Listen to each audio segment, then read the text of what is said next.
Hello there. Did you go through the PDF files attached to my last video? That will not only give you an idea about how to communicate with your clients, but also about how to price your services.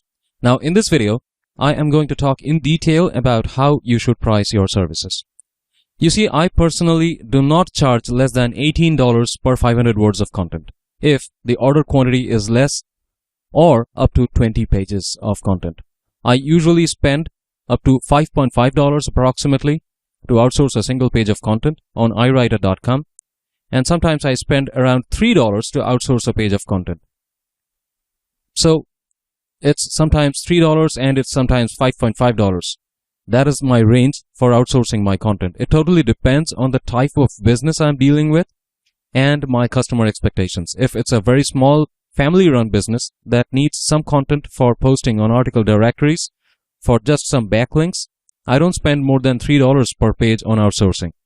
That leaves me a lot of room for negotiation if my primary quote is $18 per page, provided the client just needs a few pages of content. Now, you need to have some room for negotiation because at the end of the day, you want your client to give you a monthly order wherein you can post blog articles or make blog posts on a regular basis for a monthly retainer price. So obviously there has to be some room for negotiation.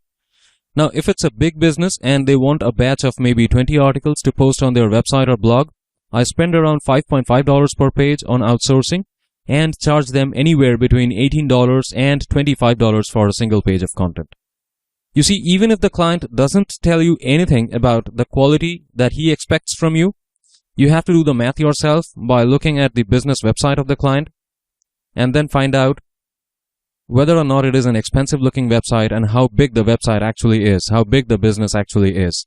An expensive looking website with lots of products and services on offer means the client has the money to spend on quality content. So I charge them more and get premium quality done on iWriter.com, written by premium writers. I'll get into the outsourcing part in another video, but for now, just remember that we are going to be using iWriter.com to outsource our orders. Now, let me give you an example here. I recently came across a beauty clinic website that was charging $700 for their cheapest service to their clients. And they did have testimonials from some TV personalities on their website as well. They wanted a batch of 15 articles just to test the waters. And guess what? I charged them $40 per page. I outsourced each page for just $5.5 and got paid $40 in return. Yes, you heard me right, $40. The client was happy with the quality that I gave him and he was happy with the price as well. And now I am doing 50 blog posts for him every month at the rate of $35 per blog post. That equals to $1,750 per month. My gross profit is close to $1,500 from that single client after outsourcing costs. I even have clients who need very high quality tech-oriented content of 1,000 words per page, and for their blogs and for their websites, they pay me up to $90 per page. But then, that does not happen every day. That takes a super cool portfolio website, solid confidence, some experience, and obviously cool negotiation skills to get there. At the end of the day, you are going to decide the price based on the profile of your customer. Remember, in the writing industry, especially when you are dealing with private clients, cheap pricing almost always translates to cheap quality. So don't go cheap. But obviously, you shouldn't go overboard either. Look around the client's website and then guesstimate the size of his business and also how much money he is spending to run his business. If you underquote, they are obviously not going to accept you. Let me tell you a story here. I lost a client a few days back, actually in my early days, when I charged $1,800 for writing 20 advertising flyer material. You know, those flyers that they send out for promotional purposes. There was some guy who was designing the flyers and then I was supposed to write the content. The client had contacted me and he wanted a quote for 20 different flyers. I charged him $1,800 and I thought that I actually overcharged him, but it turned out that the client thought I was cheap. He actually came back to me and told me that he was expecting better quality even without looking at my content, because the price, according to him, did not fit his expectations. So I lost the order and someone else did it for a higher price. So please don't be cheap. Look around the website and also talk to the client to understand his needs and expectations and then decide on the price. Remember one thing. If you think that cheap prices are going to get you more clients, well, you are partially true, because some clients are going to be interested in your services. But please remember, that is not going to be profitable for you in the long run.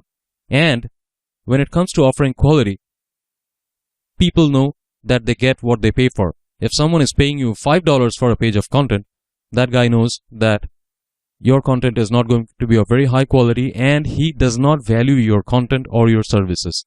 So chances are he would not be continuing working with you in the long run. On the other hand, if someone is paying you $100 for a page of content, and trust me, there are people who pay $100 for a page of content, they very much value their own business and they are willing to spend on their business. So it is not really a good idea to underquote.